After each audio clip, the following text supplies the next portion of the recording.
Also, I Googled if Trump was putting in, you know, fucking tariffs across the board. There's nothing on Google that even says that, and his website doesn't say it. You're so dumb. I don't think I literally your linked the statements thing. were correct. Everything. No, you're entirely wrong. We could pull up so many clips of Trump saying universal tariffs. Okay. Calm down. I mean, I'm not going to be talked down to by an emo kid who refuses to dye his hair black. Biden has been investigated. Her report came out. The reason it didn't recommend charges is because Biden cooperated, and Biden would come off as too old to a jury to be effectively prosecuted. He's got way more stuff than that. There's way more stuff that goes on than that. But we would lose so much overall output if we were entirely self-sufficient.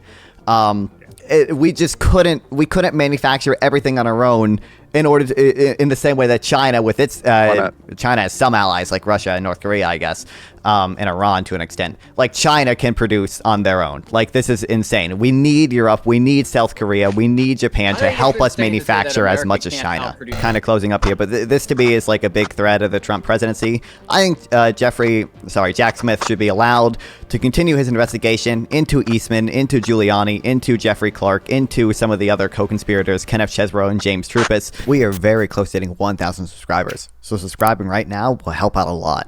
Okay, cool. I'm glad to have you here. I'm sorry you came in a little bit late, but that's okay. That's all right. So let's see. So Sean and Hornet, we're kind of getting into it on the whole, the interest rates and whatnot. Did you guys want to sum that up, and then we'll move it down the line? I was just trying to give Trippy his answer for why I think inflation is good in general. Okay. I appreciate that. Everything woke turns to shit, okay? No. Base. Is he wrong? No. Base.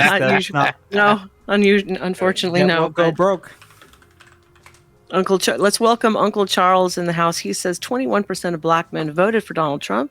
7% of black women voted for Donald Trump. Do you know who black females blame black men for Kamala Harris losing? That's why I voted for Donald Trump. Nice to have you in, Uncle. We appreciate your opinion here. You're going to say, please say it, sir. I say, I will. Kamala, you're fired. Get out of here. Kamala, you just got fired. Listen, if he does that show from the White House, then I'll just be excited for it. I know, I used to love The Apprentice. It seems pretty exciting. Anybody remember That's My Bush? No. No, on Comedy Central? No. Okay. It was directed by the dudes that made South Park, and it was all about President Bush, and it was like a sitcom with him running the country. It wasn't good. It wasn't good. Do you guys want to ask each other any questions? We keep the finance discussion going, if that's okay. Yeah, ask a question.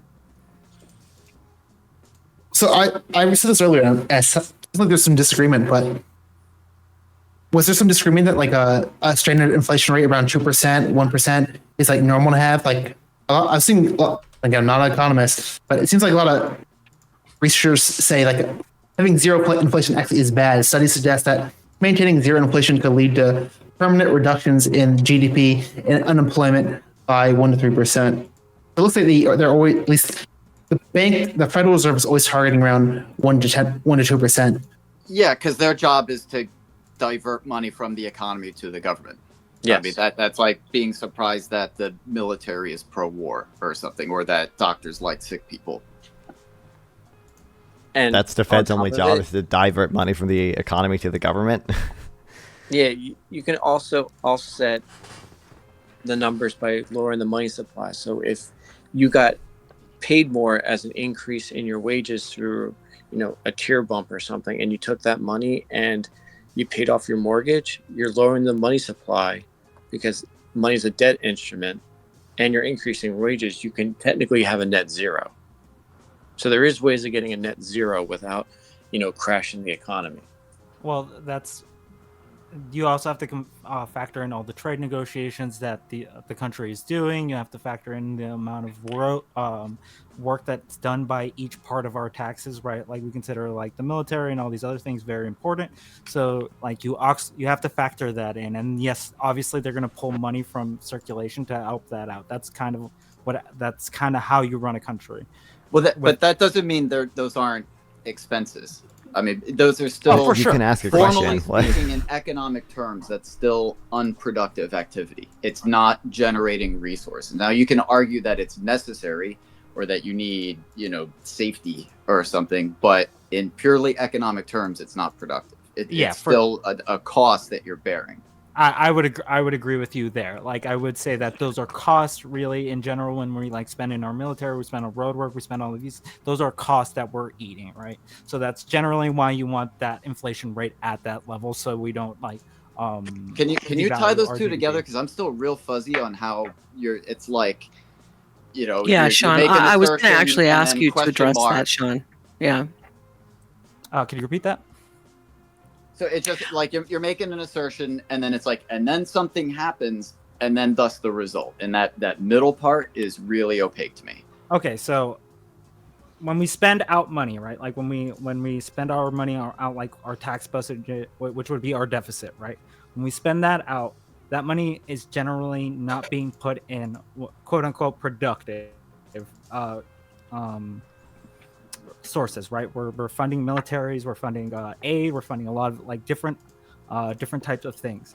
So when that money is being held out of our economy, the inflation rate that we're have to deal with as a nation, so that the value of the dollar and the GDP doesn't drop, we have to have a level that would cover that, right? Like that we're all that money that's going out has to be essentially, you don't want to reprint too much, but you want to stimulate your economy enough that it's not killing it.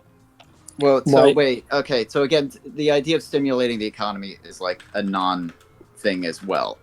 Why not? It's that because that's just a form of waste. There's no way to know in advance what productive activity would be. That's why you have capitalism and private business. Well, yeah, but you can give money to where people. Those efficiencies are. It's a problem-solving activity. We can give money to people and they'll spend it where they think it's most productive. You can just stimulate it by giving money to people who then spend where they think is most productive. Yeah, for sure. But when the government asks they you don't to know spend, what that is by definition, or else they'd be running a business instead of being in government. When the government asks you to spend money, what it's telling you is, I'm telling you what I want you to use for controlling behavior. So if I make something cheaper, I'm trying to get people to do something. If I'm trying to make something more expensive, then I'm trying to prevent someone from doing something. That's the whole point of spending money and taxing people on things. It's to change behavior. It's not about stimulating the economy. It's all about changing behavior. Now, behavior on one person is like the butterfly effect. Doesn't really do much. But when you do over millions, you cannot predict the inefficiencies of the economy to the point where if I do, play puppet master, I'm spending money and I'm not getting the rate of return that I want. And most of the time when you spend money like this, there's inefficiencies and it's not worth the money that you spend. There's massive inefficiencies when you do it this way, because all you're doing is trying to promote good behavior and prevent bad behavior with how you're spending money. Well, I mean, it seems like, here's just one example. In the aftermath of 2008, we did do some stimulus, but we didn't do, for example, as much as COVID, and it took us quite a long time to recover fully from the 2008 crisis. We've never recovered. I put in the chat behind the scenes Peruvian bulls chart of this.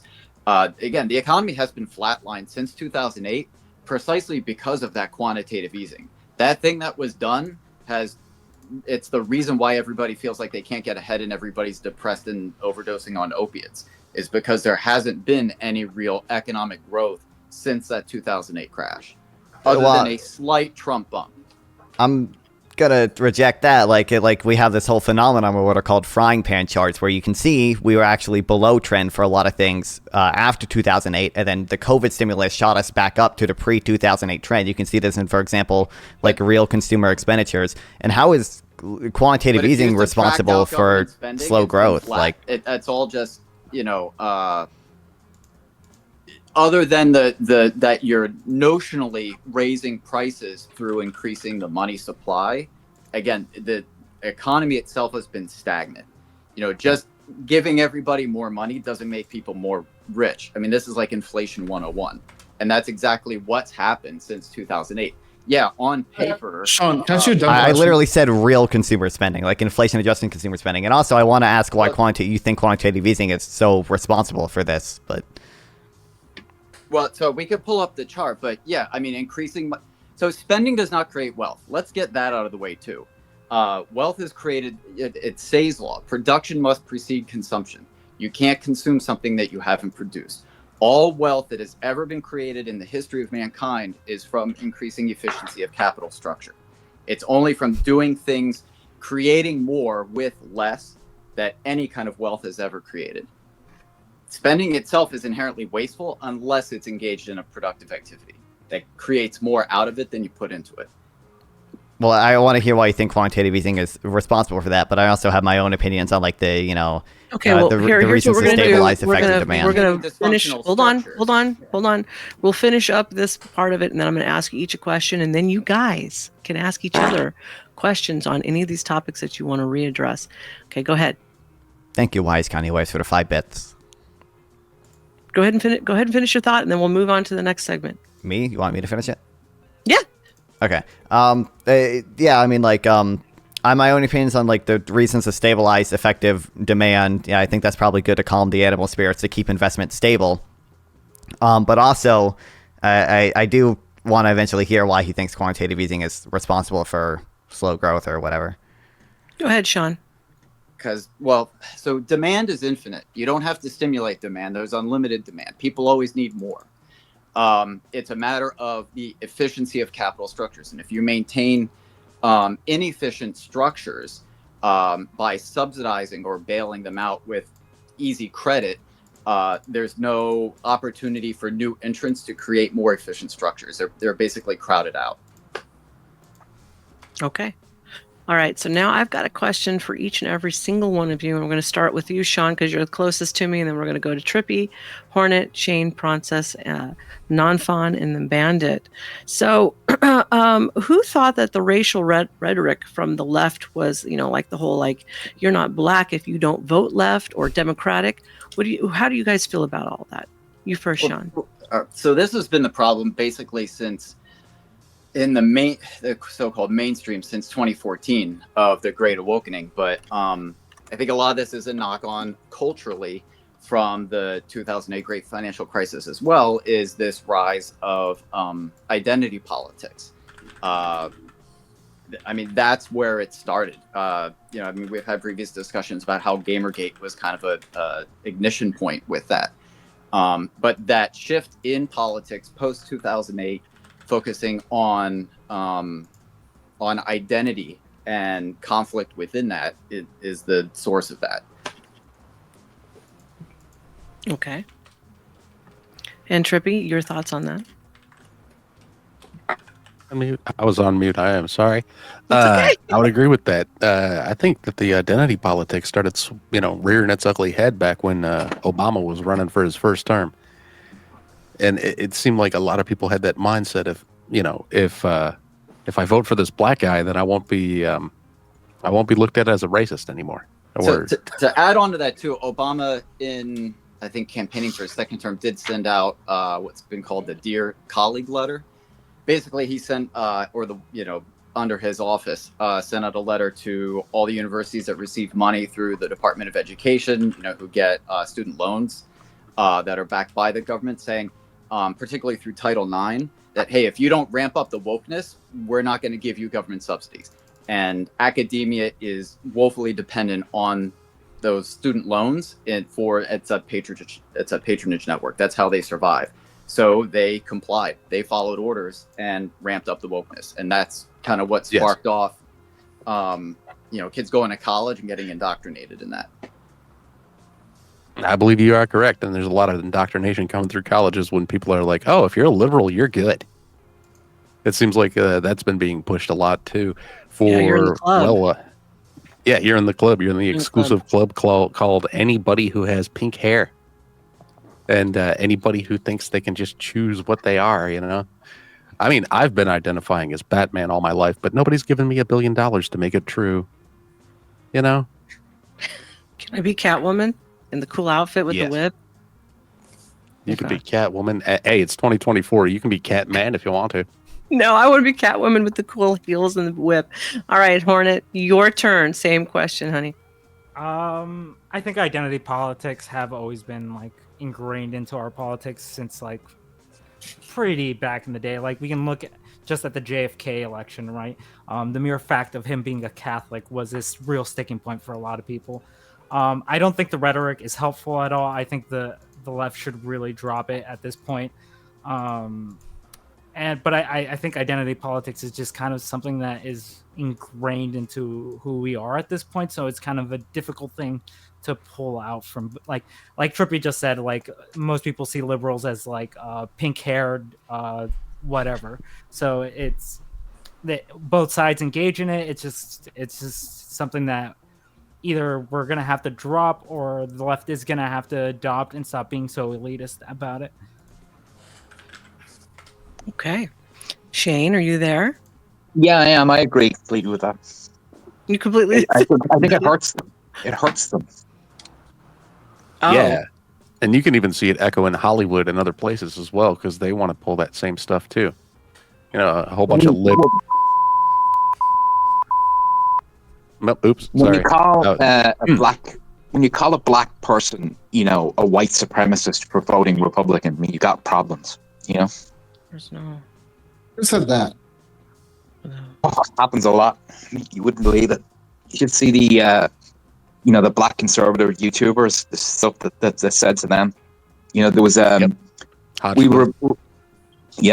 there was a guy yesterday on the reaction to the election was calling them all the C word. You know, the COON word. You know, and they're a little they're mask called for animal. Yeah. Oreos is another one that you hear a lot of, you know. I don't think the majority even of the Biden. Democratic Remember base Biden? thinks If you this don't way. vote for me, you ain't black. I mean, he probably just spoke there. His brain is Weirdly melting. enough, that worked for Biden more than it did for Kamala, and I don't know why. I think people were tired of it. Yeah. I hate to both sides of it. I do think it's the issue on the left. Sorry, you want to finish up? I didn't mean to do that to you. Sorry, Princess. Go ahead, man. Or Shane, were you done also? Yeah, almost. I just think that, like, you know, when Michelle Obama comes up, I think she's awful. I think, you know, I think they're very divisive and hateful, you know, and the things she says, it's just, she's always ramped. They're always, everything is from a racial lens, you know. Hey, I think Nova, can I hand you a link for after Sean's done? Sure. It's to a little video, or actually after everybody's done, because, yeah, sorry to cut you off, Shane. I called him don't worry. Sean. I'm sorry. And we used to know that as the genetic fallacy too. You know, not to be like to invoke the fallacy or something, but you know, the source of an idea does not necessarily have the weight of, you know, you should evaluate an idea based on its own merit, not the. Thank you again. Why is Kanye West for the five? If a bum on the street bits. tells you that E equals MC squared, it doesn't mean that's not true because a bum told it to you. You have to evaluate the statement itself. And since the Great Awakening in the early 2010s, it's like that went completely out the window. Now suddenly everything is judged by the identity of the person saying it, as opposed to the content of what they're actually saying. You know, we should treat it like the Turing test, where you don't know who the speaker is, and you can only go based on what they're saying. I think it's kind of fun. We're talking about this when, like, Trump has said some of the most insane stuff on air. I think none of us would say, none of us dispute. We can go all the way back to 2015 when they made like comments about Mexican immigrants. We're talking about 13. Hey, I didn't cut off yours. Let me just finish up my thing. Even during his presidency, he proposed a Muslim ban. More recently, there's obviously those comments about Haitian immigrants eating certain animals. I think we all agree that's probably not true. So if we want to talk about like these racial politics, we also have to like talk about maybe other people are guilty on the right. That's not racial. They're foreigners, and they're criminal foreigners. Hey. Haitian, or you think that's happening? Haitian immigrants are doing this? Hold. Obama had a Muslim ban. Don't lose that train of thought. Hold on. Okay, Self-made put 2 in chat for Princess to stream in School of Thot in a banana hammock. A banana hammock? A banana hammock. Had a little comedy break. All We lost right. Mr. Maxer. I get it. We're all feeling Dude, the loss Is of it a him. Maxer thing? It might be. All What right. if he's that not was the like one a- that Sorry had? to have interrupted you, but it was funny. I had to read that. Never mind. And almost wrapping up, I just want to say also why we have a couple of finance people and non-fun here. I would love to talk also about tariffs at some point, but we did just do a finance, so maybe we can take a break. Okay. But we got to talk about tariffs at some point. Yeah. Do you guys we're want to ready talk for about that. tariffs? Absolutely. Let's finish I wanna talk the about one tariffs. talk first. So you know, Yeah, let talk about it. was it Non-Fan and then Bandit, Yes. and then I think Dan afterwards. I think is that the order we're going in? You're the host, lady. Yeah, I think so. Yeah, Yeah. no. Sorry. I was reading a question coming up on my phone. Continue. What? I missed that. What? That we're going to replace income tax with tariffs to fund the government. First, I think non-fun and bandit were to go. Then we're gonna do tariffs. Yes. Yeah. Yes. Okay. All right. Well, then you continue on with that thought, and then we'll talk about tariffs, and then we'll start closing shop because it's getting late. I mean, Should be yeah, I think non-Fonz fan. some of the identity politics stuff is dumb from the left. It's just like not nearly as big a deal to me as some of the other things the right does. So that's yeah. And I also think people probably over exaggerate how big of a deal identity politics really is on the left. But that's how I feel about it. But I don't know. I've been alive long enough to watch it, and it's been going on for quite some time, and it's been really exacerbating. And it's been pretty much detrimental on most people because they believe some of it. what do you mean by detrimental? What's the Detrimental to their way of thinking, and how they outwardly display what's self-esteem. going on behind the lies that they are being proposed to. Sorry, I know. I'm getting hungry, so my blood How sugar. some people make identity politics itself their actual identity. Mm-hmm. That's detrimental to anybody because you Yes. can't separate it from the rest of the world. You can't separate your ideology from your actual personality. I I, think that I don't want to cut you off now, Fan. Are you done? Or I'm done, yeah. are you still okay? I don't want to cut you off. So I talk with a lot of different groups of people. Most of the people, the African Americans and the people that I talk to, they're sick of being just viewed as their race. They want to know the policy decisions. They want to know what you're going to do for me, not what's going on right now. And that's the biggest problem we're facing right now is they're saying, I don't want to be just acknowledged for my skin color. I want to be acknowledged for what policies you can do for me. And that's why there's so much backlash right now. And Good they point. felt this election, they felt Trump's views were better for them than Harris's. That's the meat and potatoes of the whole thing. It's identity politics only works if you're trying to shame a group of people into voting for you. And their term, not my term, I'm just saying is coming back to the plantation. That's how they view it. You're trying to get me to come back and vote for you, to shame and vote for me. That might have worked in last election. It's not working now. So the game has changed, and people are going to have to adapt. Good point. Good point. All right, now, Frances wanted to talk about tariffs. Are you guys prepared for that? This is the part where you guys get to ask each other questions. Oh yeah, I'm down for tariffs. Okay. Hey, All we right. watched, Let's like, let's the start with. second- Let's see if Dan is still there, and if he's still there, we'll ask Dan about tariffs. And he got dropped earlier, and I apologize for not seeing it right at first. Oh, that was partially my fault. I was clicking on a link and ended up still leaving the page. I wanted to follow up quickly on the differences of what all these people are saying on identity politics. Identity politics was created by the Democratic Party in order to project to their opponents by fear mongering and everything else. Mm-hmm.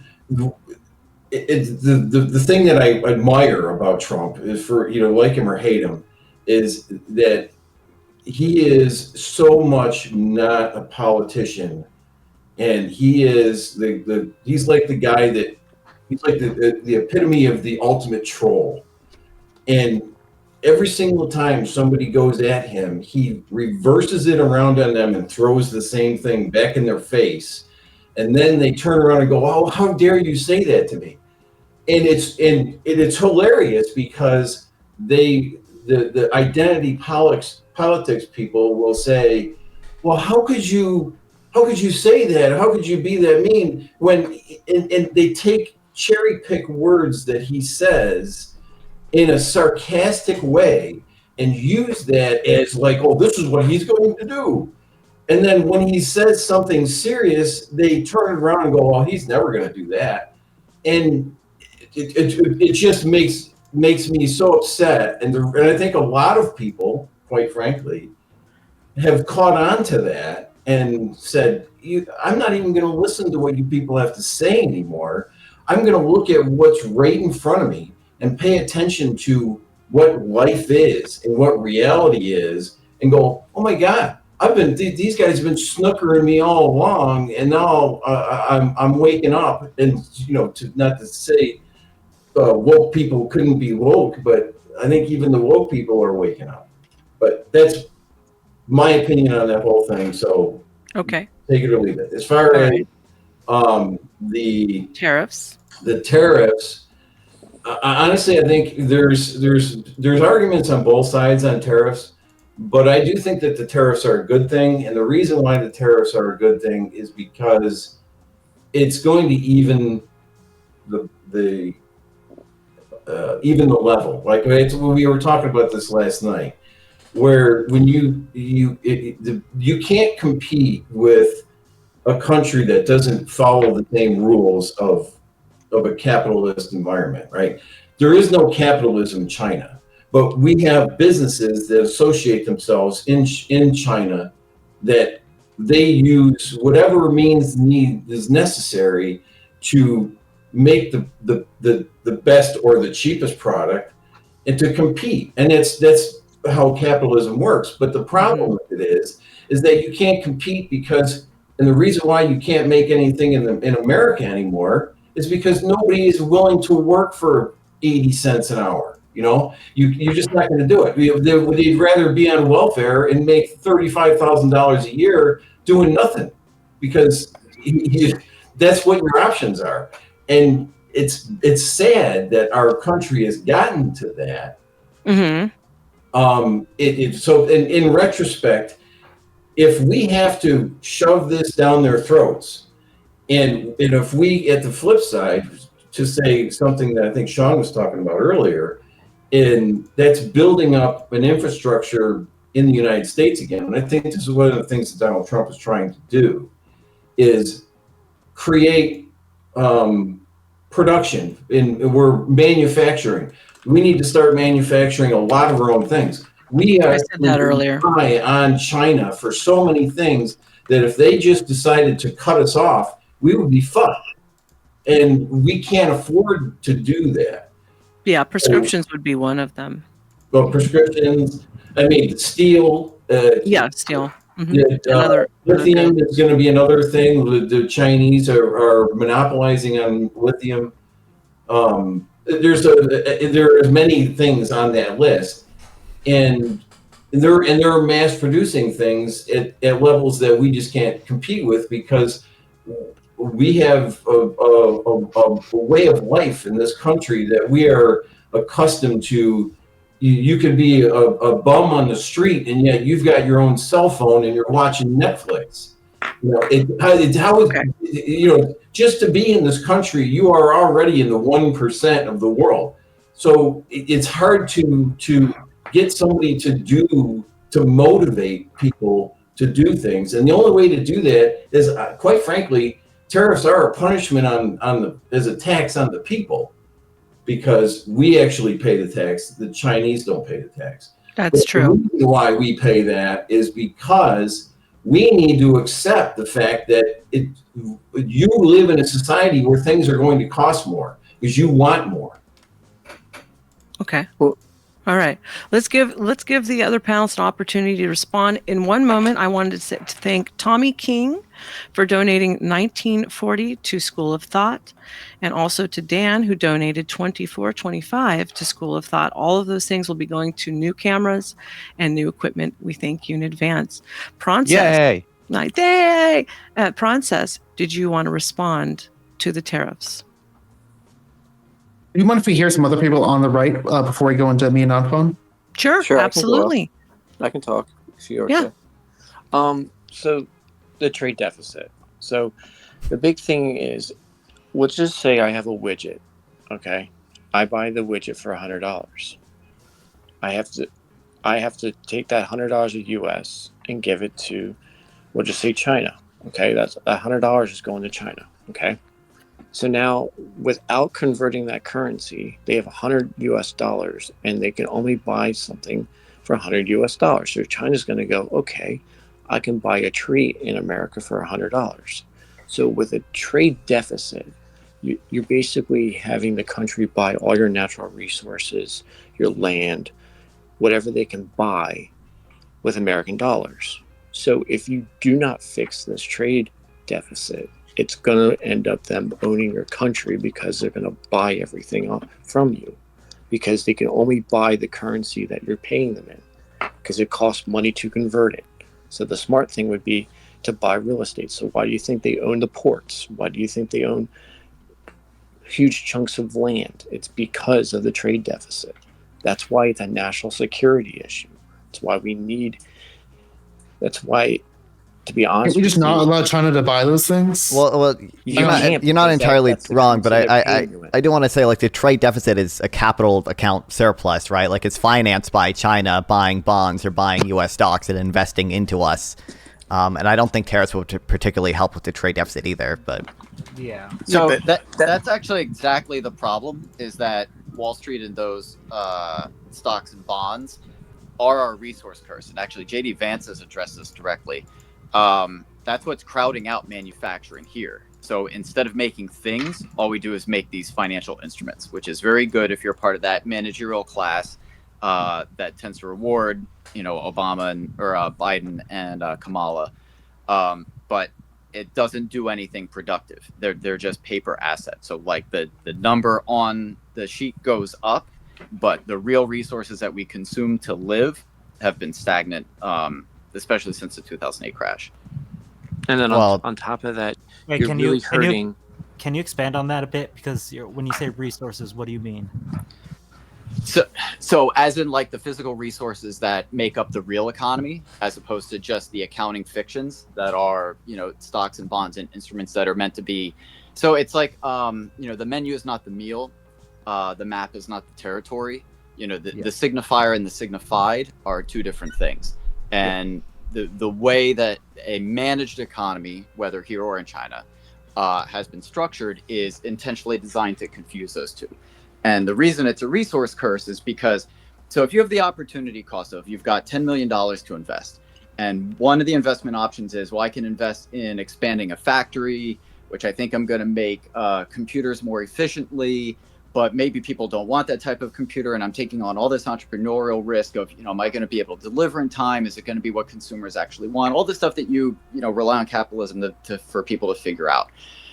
Or do you invest in a stock, a bond, real estate, something where by the very nature of dumping money into that asset, its price goes up, that it's basically inflation for assets, except that when that happens, people perceive that as a good thing as opposed to a bad thing, because they're just speculating. Or like the price of Bitcoin going up, right? If you're not actually using it for anything, but just the fact that you sat on it and you bought it, for $100 now and $1,000 later and made $900 profit, you didn't actually do anything other than just speculate on, I think it's going to be a higher notional value in the future than it is at the present.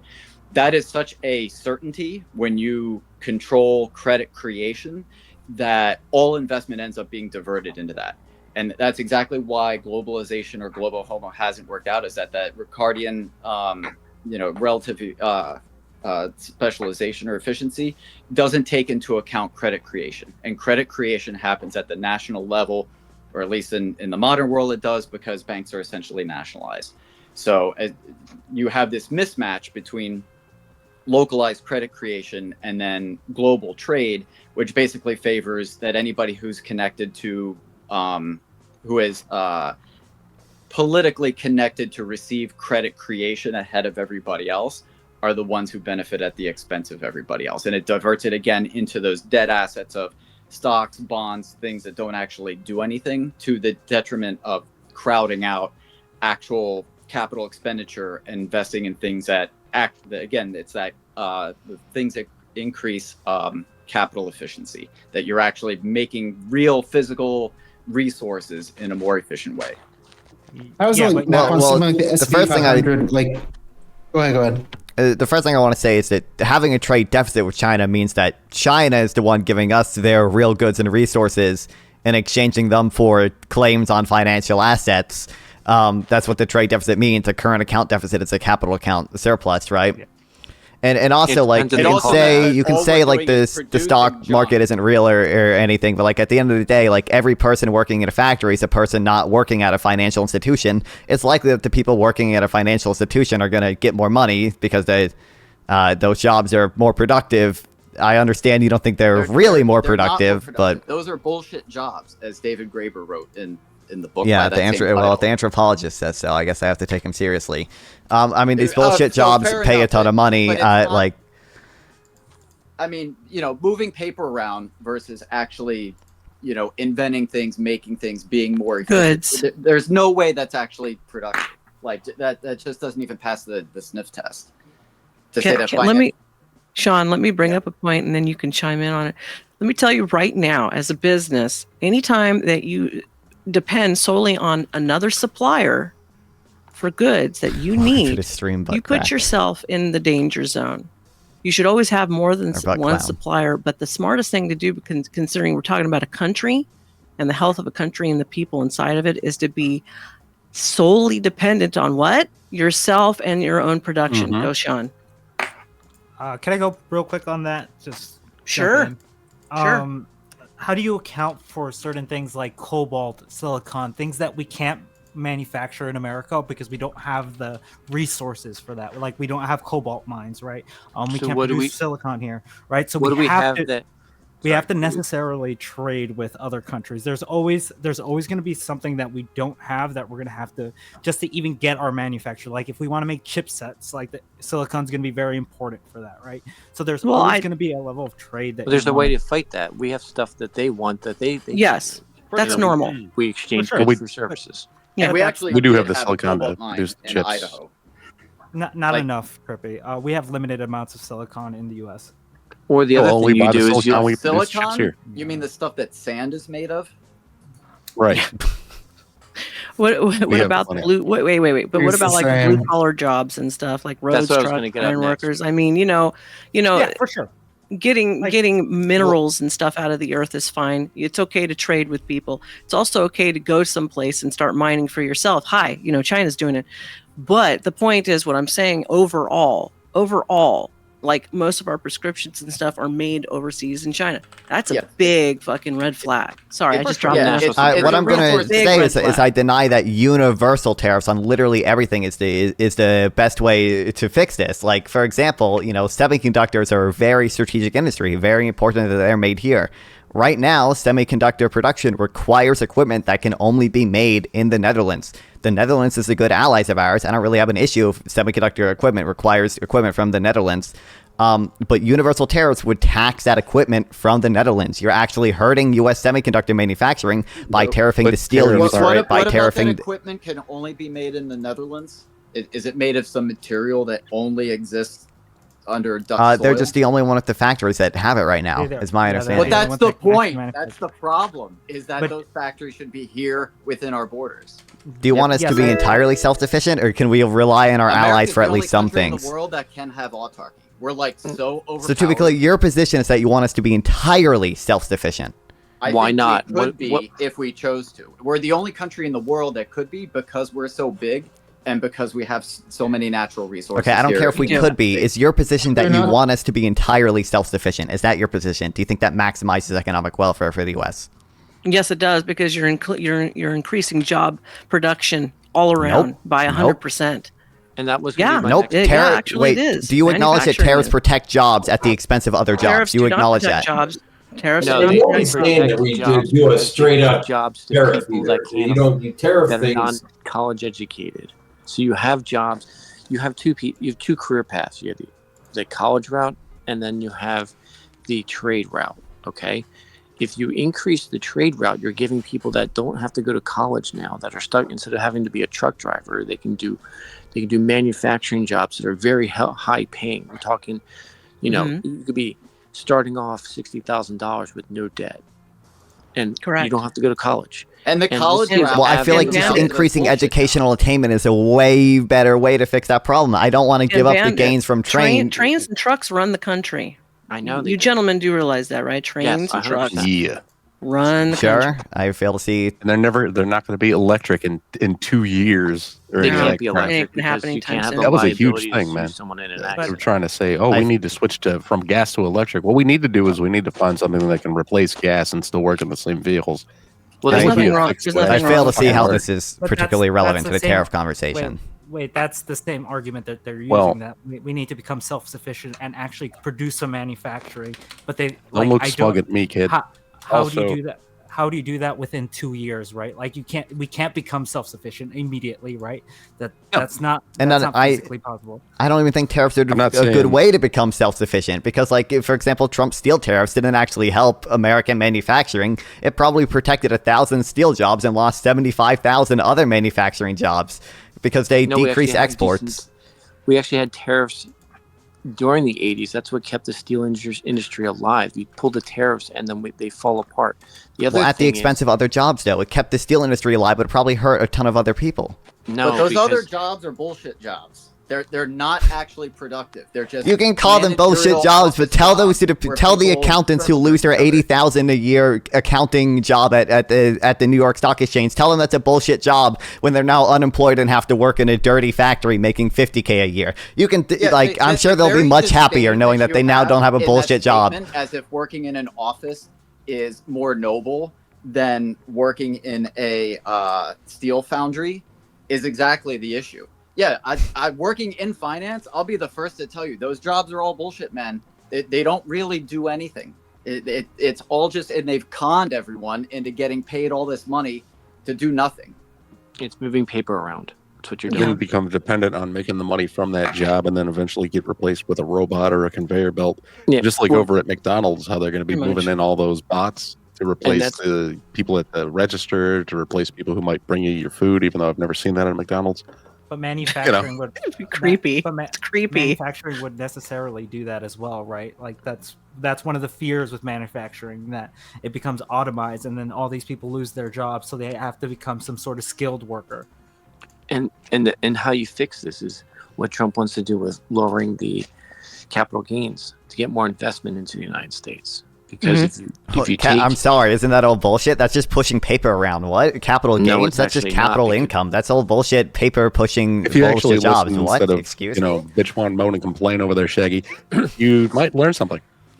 if you lower capital gains, you get foreign investment into the United States, which gives us the capital to buy and make those factories. So we don't have to raise our own national debt for doing this. So you actually have business working for us instead of us working for business to create the manufacturing jobs. But that's Otherwise, Wait, so we these covered that foreign already. financial things aren't bullshit jobs? They are creating manufacturing, but our own domestic financial assets aren't making any manufacturing jobs? They're all completely bullshit? you know What much is this capital it would position? take to bring Can I jump- manufacturing? Let me jump in there real quick. I think it can I comes one second, down. Eva? You first, Princess. Go ahead. Sorry. Yeah, I want to put some numbers onto it because I'm looking at some on the fly. Maybe you won't trust my sources, but I have multiple ones. I'm seeing, like, for example, with steel, tariffs were implemented in 2018. This led to about an increase about 1,000 to 1,800 jobs in steel production. But there were negative impacts downstream industries. Tariffs raised across about steel consuming industries, which put far more workers in the steel production industry, led to an estimated job loss of 75,000 to 175,000. So I think this kind of goes with what Nonfon was saying, where you might have saved like 1,000 jobs, but you kind of net lost way more in the long run. Yep, and then So the also key you part of that, appreciate too, is exchange you rates and gotta reduce pair exports that as well. with getting rid of income tax, right? It's about, if you're absorbing those social costs for government from somewhere, where are you taking it from? Are you taking it from the income of regular people, or are you taking it from whenever companies have to import from abroad? Well, to be clear, a lot of that cost is pushed on to consumers as well, right? Tariffs are like a regressive tax on consumers for the most part. But As opposed to income hope- tax not being regressive? No, income tax is usually progressive. The more income you Well, have, you're the higher the punishing marginal people bracket for is. being successful, right? As opposed to reducing their consumption. Well, correct, but it's progressive. I was just progressive versus regressive was my only point there. It's only progressive if it's tier based and not flat tax. Well, it is tier That's based though. regressive. We have Yeah, it is marginal income tier-based, tax brackets. But you also have sales tax and you have all these other taxes which are Well, not. true. Those are regressive taxes too. Yeah. Yeah. Which there are reasons to do regressive taxes, by the way. Toss at I just me. think tariffs are a really bad reason to do it. By the way, you also reduce exports with tariffs. Like, this is another reason they hurt manufacturing. It's because there's a chance for retaliatory tariffs. And even without retaliatory tariffs, you appreciate exchange rates. And appreciating exchange rates makes exports drop because the dollar is now more expensive for other currencies to buy. But do you know how we won the Cold War? This is how we did it. Our own manufacturing beat Russia's manufacturing and collapsed their economy. And then we won and we took all their assets. That's First what of would all, happen in China.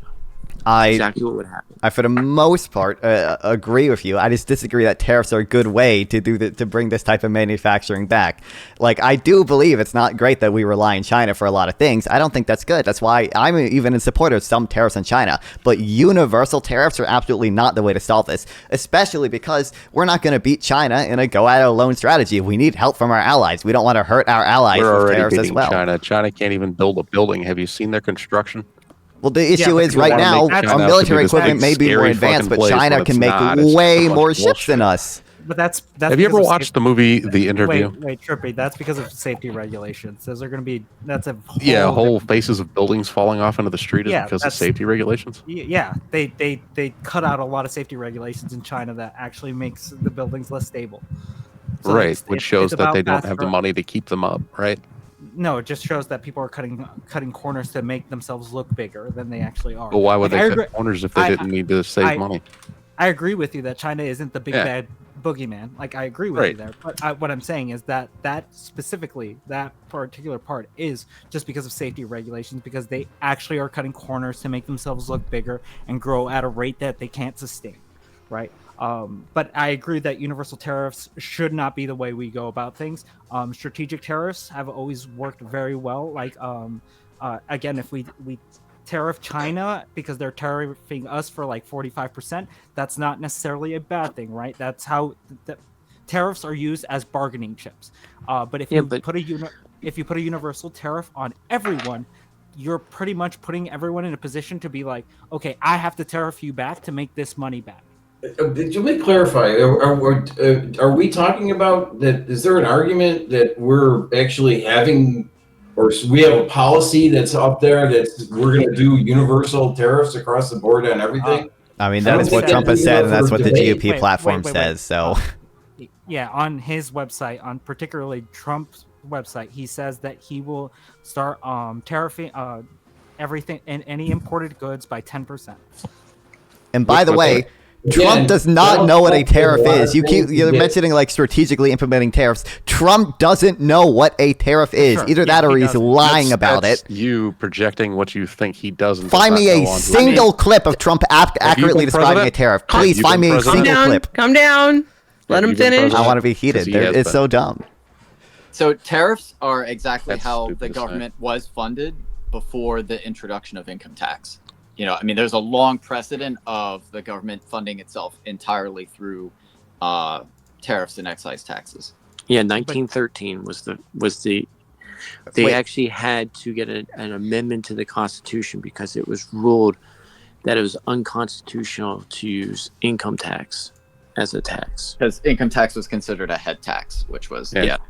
To be clear, I'm not disputing that has happened in the past. I will say I don't think tariffs right now could raise as much revenue as the income tax. The revenue maximizing point in tariffs is probably not the $2.2 trillion income tax raises. But again, Trump does not know what a tariff is. This is my point that I was arguing. Find me a single clip of him accurately describing a tariff. I don't think it's out there. Watch the Joe Rogan podcast. Watch him stand on stage doing his own rally talking about what he's going to put tariffs on and how they will work. Every single time he talks about tariffs, he says things? Foreign countries pay the tariffs and not the U.S. respond. citizens, which is not true. All right. Well, I put, quote, Donald Trump's website in the back chat, and if you can find it on the website, let me know. Okay. Yeah, Okay. it is under his policies. I'd like to see where. It's under his policies. I literally went through it today with someone. So you can search for. There's nothing on the site that just says policies. It's. You got platform news events. Well, it's in the that get GOP involved. policy platform, I know for sure. And Trump, like, Unless it's in different interview after websites. interview, says universal tariffs. Like, this is a dumb point to dispute, but Yeah. He has So, said think whatever you want. here's a quote, a 60%. Quote from Trump: a 60% tariff on goods from China and a 20% tariff on everything else the United States imports. There's more than just that, but there's one. and then his in the website. GOP party platform, which I'm- Trump's own website links to, it says our trade deficit has grown to $1 trillion a year. Republicans will support baseline tariffs on foreign-made goods. Oh. So baseline tariffs on foreign-made goods is very much their platform. That's Page why I was 11. saying before, it's a national security risk. That's what we're running right now. It's a national security problem. To be clear, Well, I agree that there I are also- some national security problems when it comes to relying on China for certain things. I don't It's not think relying. universal It's a tariffs are the trade way to fix deficit that. Anywhere in the country, anywhere on the planet. I'm giving him the benefit of the doubt because on his site he says 10%. I have heard the 20% number a lot, but the 10 what is in his policies is saying 10%. That's why I'm using that number. But even 10% is astronomical to a country that like isn't buying anything from us, and we're essentially that has all the leveraging power to be like, okay, if you're gonna put a 10% tax on us, we're gonna put a 10% tax on you, like. That's the issue that I have with Okay, universal let them do But it. if they're not buying anything from you, how can a 10% tax hurt them? Hurt you? If they're not, it doesn't hurt them, it hurts us, right? Because if they put a 10% tariff on the things that we're buying from them, then it necessarily hurts us when they put up 10%. Any goods that you're buying is increasing by 10%. That's bad business. Until no matter domestic what. production bootstraps here. Which is the Yes, big opportunity exactly. cost for, and likely won't even happen, and also hurts our allies. I don't give a shit about our allies. Ed, what do you mean Okay, that to wouldn't be happen? clear, we're not going to beat China alone. This is an insane position. Like, We beat universal Why is tariffs are that- going to... Why is that insane? We Because beat China Russia has a alone. billion people. In the U.S., it maybe could be self-sufficient, but we would lose so much overall output if we were entirely self-sufficient. We just couldn't manufacture everything on our own in order to, in the same way that China, with its China has some allies like Russia and North Korea, I guess, and Iran to an extent. Like China can produce on their own. Like, this is insane. We need Europe, we need South Korea, we need Japan I to think help it's us insane to say that manufacture as America much as can't China. outproduce China. I mean, look at the size of China and look at the size of America, and the the creativity and just the level of sophistication that we have compared to China. I mean, if China has done it for them, the idea that we couldn't at least match them, let alone supersede them, again, just like that prima facie, that doesn't pass. China has a It's billion incredibly, people. like, but pessimistic China doesn't about work. America's China doesn't capabilities. work alone though. That's what he's pointing out. That Well, first of all, China has just allies. has more people. Like, they're going to have an absolute advantage in manufacturing a lot of things just because they have a lot of people. And two, yeah, they also have Okay. Iran, North Korea, and Russia, which also have manufacturing bases to some extent. That's again going for other places, just specifically for gas and resources that we could build quite a bit of it on our own. We're not going to be 100% self-sufficient within a few years or anything like that, but we don't need to sit here and kowtow to other countries in order to get what we want and then blow a whole shit ton of money on those countries instead of what's happening in our own turf. Right. The key issue for me too is just the knowledge that is lost. I mean, the sophistication of a lot of electronics manufacturing in China, because the people who started those businesses worked in other electronics companies to do that kind of manufacturing. Like, that's the knowledge that gets retained in the people that we've completely lost. That's why we're a country filled with managers who don't know how to actually do anything outside of maybe some corner case research institutions. And that's exactly the issue that we need to bring back, is that the practical trade skills, so-called common sense of how things are actually made and done. But yeah, And there's another point. That's the reason we would need. Okay, I'm gonna let Hornet say his point, and then I want to ask Shane what he's thinking, because Shane's being way too quiet for me. So go ahead, Hornet, and then I'm going to introduce Shane. Yeah, but like I was saying, that's why you need like semiconductors, right? Like chipsets are going to be necessarily influenced by that. That's why we have to be allies with certain people that are making these products. What's up, Sergeant? Again, we're not going to become self-sufficient immediately. So putting a tariff on them for those things necessarily makes them lose our bargaining chip. What and happened be like, 2 days okay, ago? What do you mean? Now we're going to have to pay 10% Wait, do you mean when increase Trump because won? That's just a retaliatory tariff, not necessarily something that would increase, because they can do a fuck you tax if they want to. Like, okay, it's all arbitrary at this point. But what I'm saying is, if we start making enemies out of our allies, then we're necessarily going to be in a really bad spot in the economy. Okay, I want to bring up one point to all this tariff comments. Whether they do this or not, it's basically just a Band-Aid to roll back and penalize what Reagan did back in the 80s and what Clinton also helped aid it in by creating avenues for companies to go overseas, employ many different types of staff who should not be handling even important information from, like, say, Norway, all of buddy. us, our social security numbers, our financial information. That's basically what these tariffs are going to be doing. And now I want to ask Shane, my dear, Shane, my love, what are you doing, honey? You're so quiet. Do you have any comments about the tariffs? I'm just enjoying the back and forth. Do you want to say anything about the tariffs, or ask any of the panelists a question? Well, I would say that China is your economic enemy, and if you keep on doing what you're doing now, America's doomed. And I think you need allies, yes, but like Europe is a much more natural ally, or South America, or Africa universal than tariffs China is. Has he not been China and India, you need a balanced, fair trade system. America can't be trading at a loss with everyone. I'm much more confident with America in charge of the world than China. Okay. I would 100% agree with you. That's why I don't think a universal tariff is a good thing, right? Because yes, you're right with Europe, like they're a great ally, but if we start tariffing them on every good that they try to import to us, then we're literally shooting ourselves in the foot. There's nothing that a universal tariff is good for. I agree with his matching tariffs. Don't get me wrong. I think that's a great policy if you want to match something that because they're putting all their bargaining power into those tariffs. It's okay to put your bargaining power into the tariffs. That's what it's used for. I'm okay with that, because tariffs aren't necessarily a bad thing as long as you use them in a strategic way. But when you do a sweeping tariff, that's when we get issues with the economy, issues with the consumer. That's why I'm really advocating against the universal tariff and not his matching tariff plan.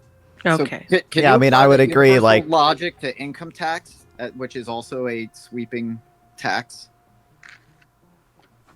Well, I don't believe income tax has as negative effect as universal tariffs would. Again, it has massive problems. I mean, I'm not the biggest fan of an income tax. Like, it's not optimal policy. I would love a consumption tax, but there's no shot that income tax causes as much deadweight loss as universal tariffs would, and it doesn't have as big a negative effects as it would to our global position, because it doesn't. My position is that universal tariffs basically hurt American manufacturing. Income tax, I don't believe, does that to the same extent. They use tariffs to protect homegrown business. And the other thing is, why are we rewarding China for stealing all our technology? That's again, I don't want to interrupt you, but we're not talking about the matching tariffs. I think we can all agree that tariffing China isn't necessarily a bad thing. what we're talking about is tariffing allies like, let's say, England, Sweden, these countries that don't tariff us, but we're now going to put a 10% tariff on any goods that they try to buy from us. I'm kind of tired of talking about this, and the reason why I'm tired of talking about this is because, and this is one of the things that really annoys me when we start getting into debates, is people talk about what about. Do you honestly think that Donald Trump is going to export or kick out 15 million illegal immigrants? Do you think it's going to happen? No. Hey, One yes. second. We're Day gonna one. end Months the ago. tariff Well, thing let me with finish that real Dan. quick. Because I haven't been able to get a word in edgewise. But my point is that he says that he's like, I'm going to deport. He's not going to deport everybody. He'll say I'm going to tariff everybody. He's not going to tariff everybody. Okay. What Donald Trump does is that he does an extreme on every single thing he says to get his point across, and he gets attention globally.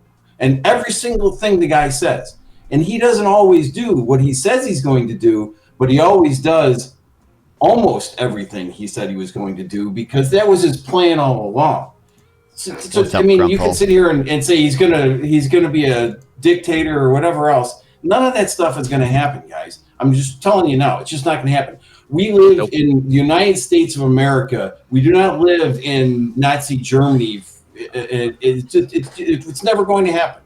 Just to comment on that real quick, tariffing power typically and traditionally has always gone to the president, and the only people that can stop it is the U.S. Supreme Court. Cool. Okay, hold on. We're gonna stop with Dan on the tariffs thing, and then give Dan an opportunity to ask anybody else on the panel a question. Go ahead.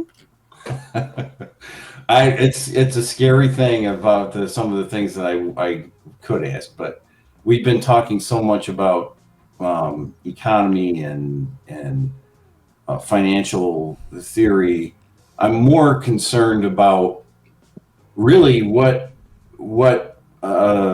Democrats think is what this huge fear is that they think is going to happen, and why do they think it's any different than what Donald Trump has already done? I mean, he's been in office, right? So all of a sudden you think he's going to do something different this time, and if you can say, oh well, he's retribution against being attacked by everybody else, but if you watched the stream yesterday, I explained how that's not. He doesn't have to do anything with that. That's going to happen naturally.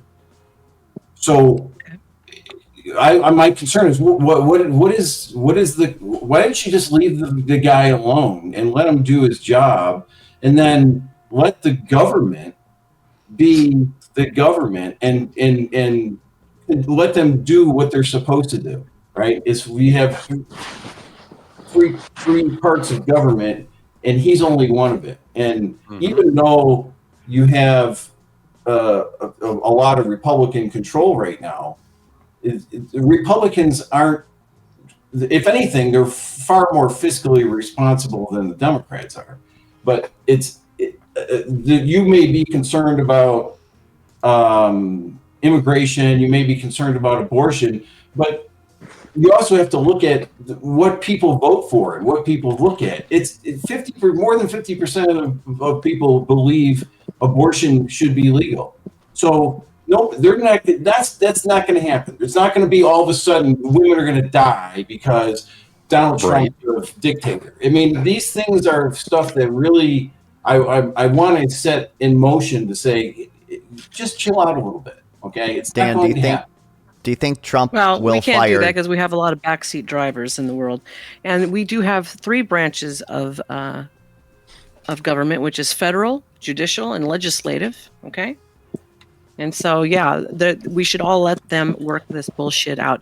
Now let's come to the close because I'm a traditional kind of broad, and I have to go make my gravy from scratch. I haven't eaten today, so we're going to start closing it up. We got 10 minutes.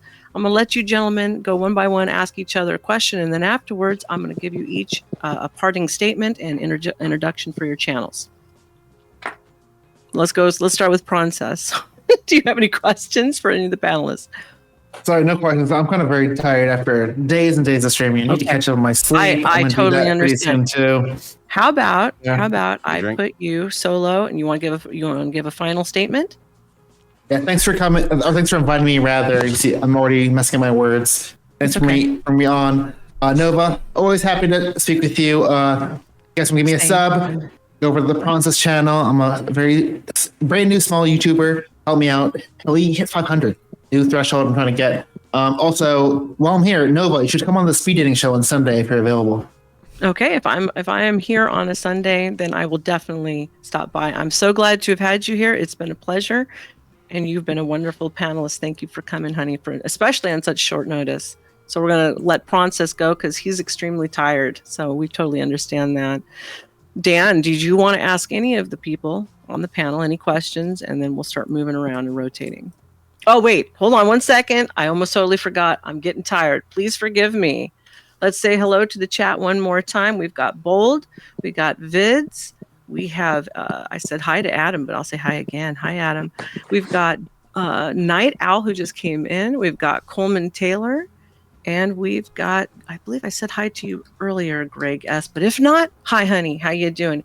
If anybody who's watching us right now and you haven't yet, please hit like and subscribe. There will be far more to come. You're still right. And Yoel back Adams. to our panelists.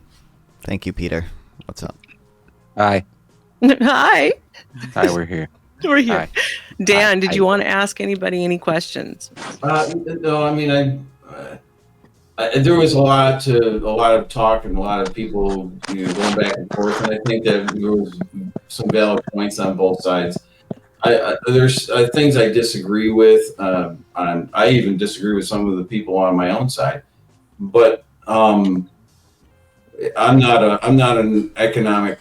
I don't do anything in finance. The only thing I look at is, hey, if my balance sheet doesn't equal at the end of the day, there's something I actually wrong. reached You can't just watch hours before the continue sub goal. to print money and act like it doesn't exist. It doesn't grow on trees.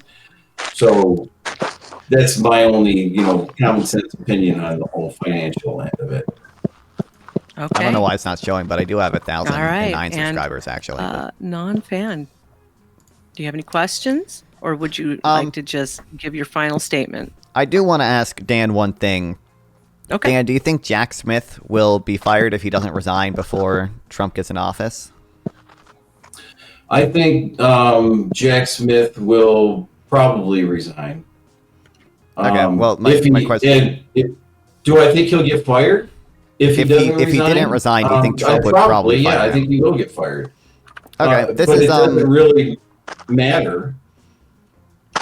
Well, to me it does matter. This is I know we're kind of closing up here, but this to me is like a big threat of the Trump presidency. I think Jack Smith should be allowed to continue his investigation into Eastman, into Giuliani, into Jeffrey Clark, into some of the other co-conspirators, Kenneth Chesebro and James Trupis, and that looks like that will not happen. And these people who I believe there's probable cause to say that they engaged in criminal conspiracy to overturn an election. Reverse that. Do you believe that Biden should be investigated for? Yes, and he was.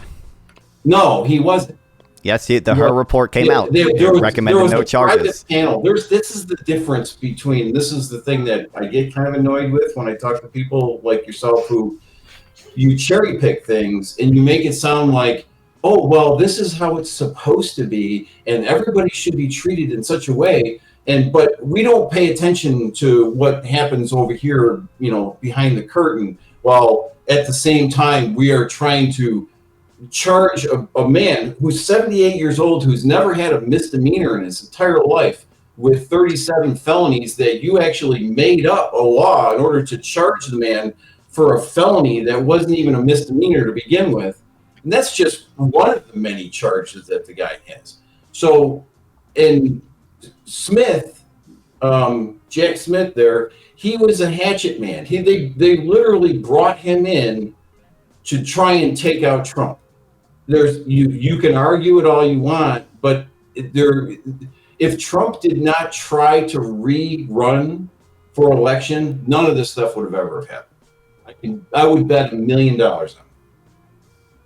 I don't believe that's the case, but like one, Biden has been investigated. Her report came out. The reason it didn't recommend charges is because Biden cooperated, and Biden would come off as too old to a jury to be effectively He's prosecuted. got way more stuff than that. There's way more stuff that goes on than that. I mean, you still got the House Republican Committee has been investigating Biden and Hunter Biden for years. Why is there no investigation on that? Come on. There was an investigation into Biden's documents. There was an investigation into Hunter Biden. Hunter Biden was actually charged with tax fraud and with lying on the gun form. There's been investigations into Biden for years from the House Republican Committee.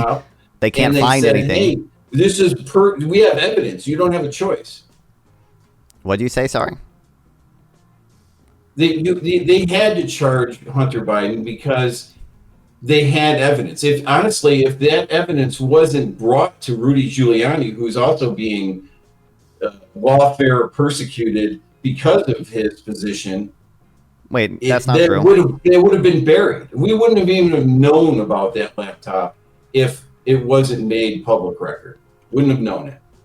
And it was actually hidden by the DOJ in 2020 or 2019, if you will, before the election, and they knew it was not propaganda. They knew it wasn't a Russian bullshit. They knew it was real, and yet they allowed it to be projected as Russian propaganda. And this was people in the government, in the DOJ. So, as far as I'm concerned, Trump should go in there and just fire everybody, and then hire people who know how to do their job and do it right. Well, your initial claim was that Biden has not been investigated. Hunter Biden's been investigated and charged. Biden's been investigated for years, both from the DOJ, the Her report about his classified mishandling classified documents investigated him. That hid the laptop from, and called it Russian. Yeah, okay, sure. Well, it seems like you agree that Biden's been investigated. So, that was just the point I was trying to prove. I think you're trying to you cherry pick your facts. So I can cherry pick facts too and throw them back at you, but it doesn't really matter. It's all about opinions. I don't know how I'm cherry picking facts if you say Biden hasn't been investigated and I say actually Biden has been investigated. That's not cherry picking facts. It's me directly refuting your point. I don't understand. No, of course, but the fact is that, and you can't deny the fact, is that there is a banana republic in where we live today. And the reason why Trump is president right now is because the country actually saw it happening and said, we can't do this anymore. So, are you aware that the investigation started before he actually decided to rerun? Doesn't matter. I'm also aware that they've already got in the works another impeachment before he's even president. Wait, but your claim was that they did this because they didn't want him to get reelected.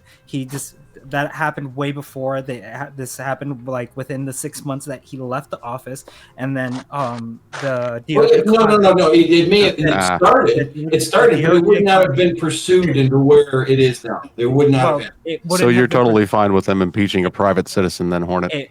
It wasn't impeaching. Yes. But they were trying to charge him. Oh, really? Yeah. But I think the internet says different. Also, I Googled if Trump was putting in, fucking tariffs across the board. There's nothing on Google that even says that, and his website doesn't say it. You're so dumb. I literally linked the thing. Everything. No, you're entirely wrong. We could pull up so many clips of Trump saying universal tariffs. Okay. Calm down. I mean, I'm not going to be talked down to by an emo kid who refuses to dye his hair black. Okay, calm down. Okay, I got it. Okay. All right. So let's start instituting our final thoughts. I'm going to bring all of you up on the stage and then, give yourself a good plug. All right. Let's start with Trippy because I got to go. No, I don't really have anything to say. Why not? I don't know. All right, then. Okay. I'll tell you later. Okay. All right. Shane? All right, thank you everybody for coming. Please should I dye my hair black? And thank you to the Democrats supporters for coming tonight.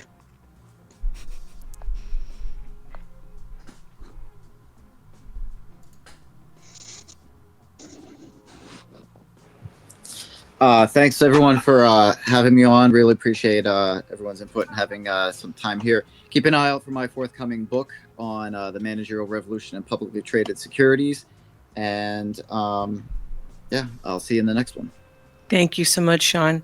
You've been a pleasure tonight. And Trippy, also a pleasure. And Shane.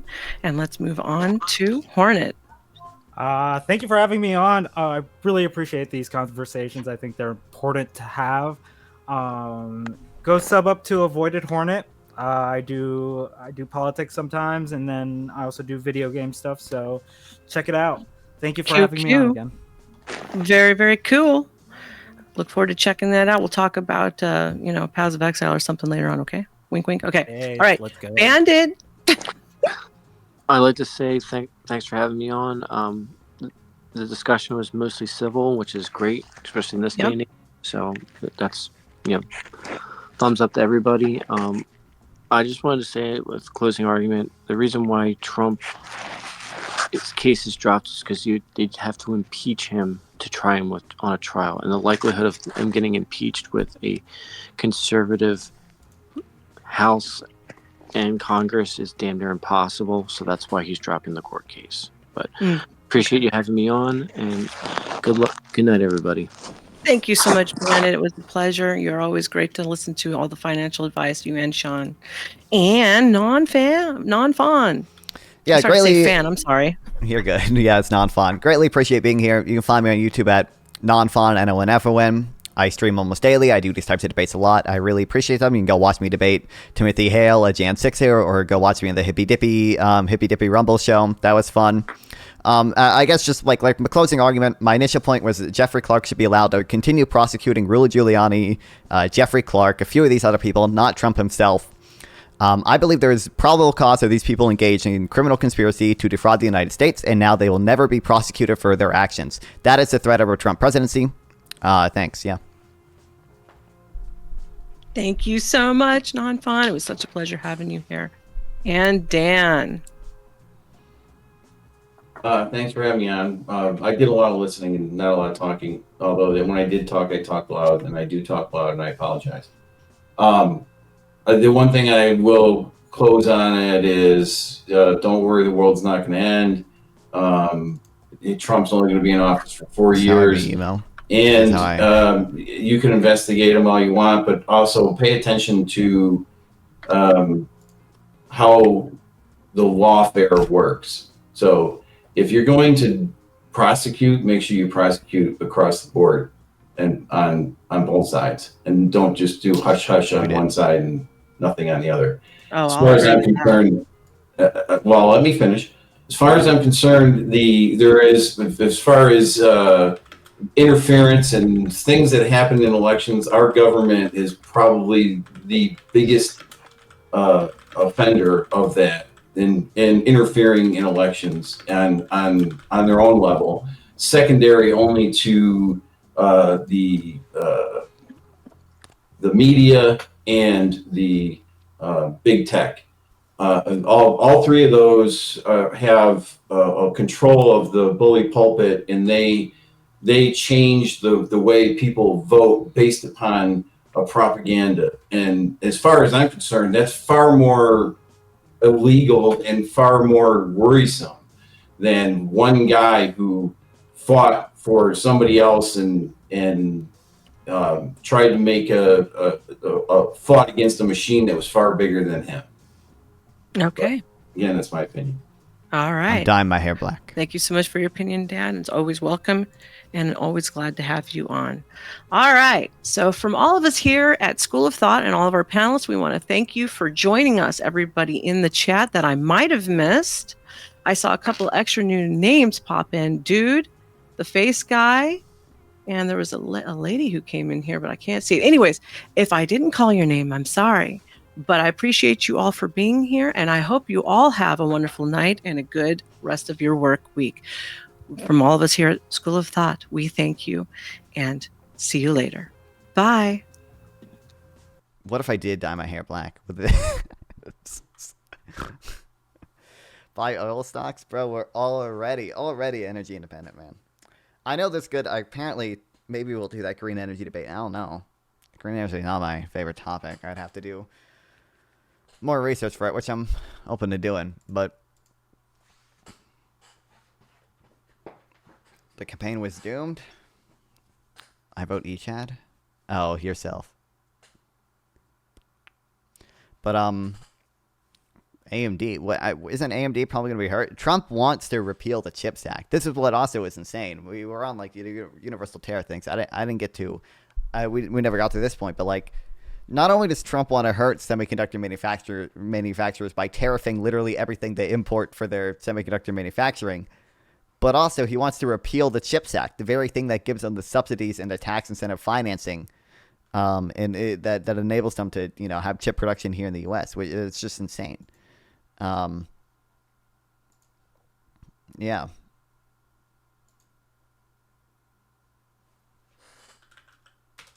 And then also, I can't believe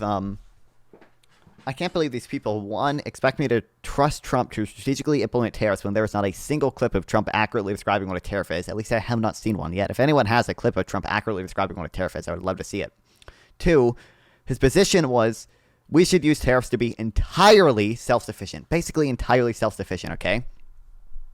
There is no way we can compete with China if we are entirely self-sufficient. Output would drop so much if we were entirely self-sufficient. There's literally zero chance we compete with China. Are you kidding me? Like, what? There's probably, there's a trade-off between those two things. Maybe you want to be self-sufficient for other reasons, but like, we're not competing with China if we're literally entirely self-sufficient. That's just not possible.